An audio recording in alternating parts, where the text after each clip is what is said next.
get lynched in the Deep South. And he described it in details. He said how a bunch of white people gathered around to watch this terrible hanging as if it was a sporting event. He described how the young black man kicked and shook until he was dead.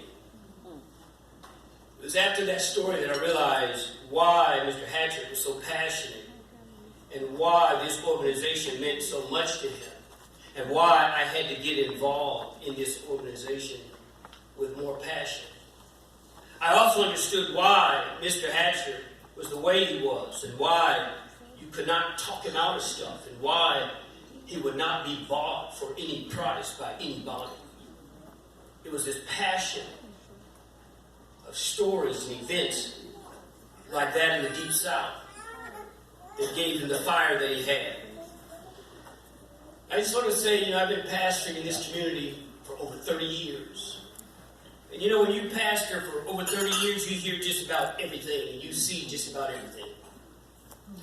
And I want to tell you something, very few things impress you after about 30 years of pastoring, except God's power. Amen. Because after 30 years of full-time ministry, you've been in valleys. You fought giants, and you weathered storms, and you've seen people come and go. And you start to understand that sometimes you don't know that God is all you need until God is all you got. And when you work towards something that's greater than yourself, you find meaning and purpose. Mr. Hatcher deposited something in me that Bible school did not.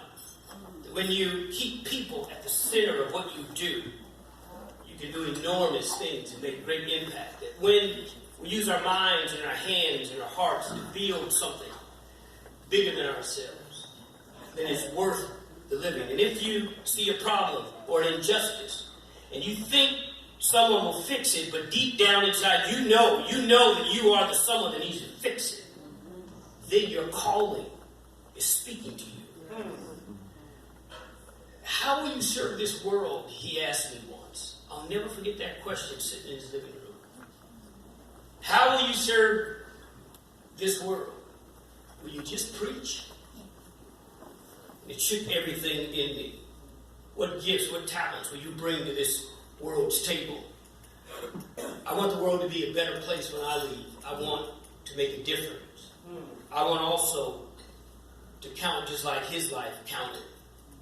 So I just say to everybody here that one, if you're not a life member of NAACP, you should become one.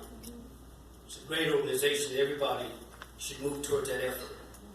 And finally, in serving humanity, to live, to serve your family, your church, your city, or our country, or the world for that matter, to me, it's the purest form of joy when we're serving.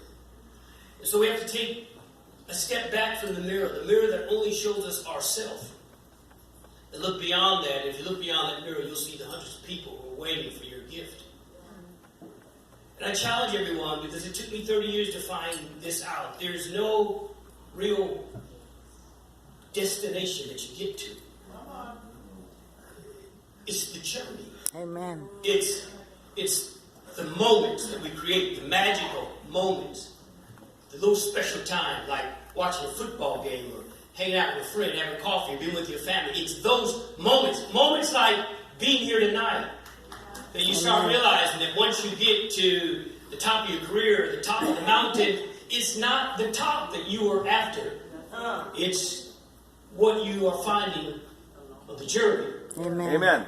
If we'll take the time to pause and to look at the moments, the little magical moments, and laugh and love and let people grow, then I think we will be what I feel Mr. Hatchett was to this community. Keep God first in everything you do. Live your life with passion. And I'll see you at the top. Thank you very much. Amen, Pastor. Love you, Pastor.